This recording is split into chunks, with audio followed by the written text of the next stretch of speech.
This is the JOINDATAT small indoor tabletop water fountain. Now this thing is pretty cool, but it does have one problem. So in this video, I'm going to show you how to set it up, and then I'll give you a closer look at it. All right, so this is really simple to set up. It kind of just all plugs together. There's this light here that gets plugged into the bottom of this bowl. Then you're going to take this pump and connect it into this hose. You can see the pump has a couple suction cups on it, and then on the back here, there is a slider to control the water flow. And you're going to want to make sure you set that to the center position. And then you're going to fill the tray up with just about 2 cups of water, and then drop this in there. You can see on the back there's a cutout for the cord to come out. Then you can kind of spread these rocks around, and then you can go ahead and turn it on, but make sure you put your hand over it when you turn it on, otherwise it is going to shoot the water out in all directions. So when you start it, you're going to want to put your hand on top and then start it, and then you'll be just fine. Now when it first starts up, the pump might be a little bit loud, but if it's still loud after like 30 seconds, then you need to add more water. But anyway, this thing looks pretty cool, so let's take a closer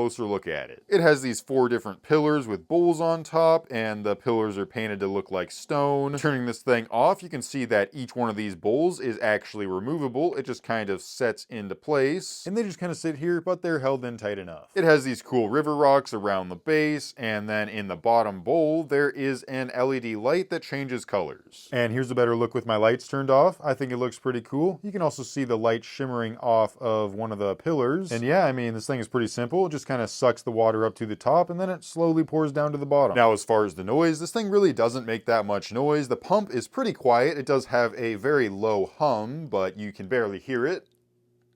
And the water is pretty silent too. It does make some watery sounds, but there's really not much. I really like how it has this switch here to turn it on and off. I've tried out fountains that are way more expensive than this, and they don't have that. And after having let it run for about 15 minutes now, it hasn't made any mess. There's no leaks in it. Of course, make sure to put your hand on top when you start it up. Otherwise, it will make a mess when you first start it. But yeah, I mean, it's just a nice, calm, pouring pots water fountain. Looks pretty cool, and I think it would make a nice tabletop decoration.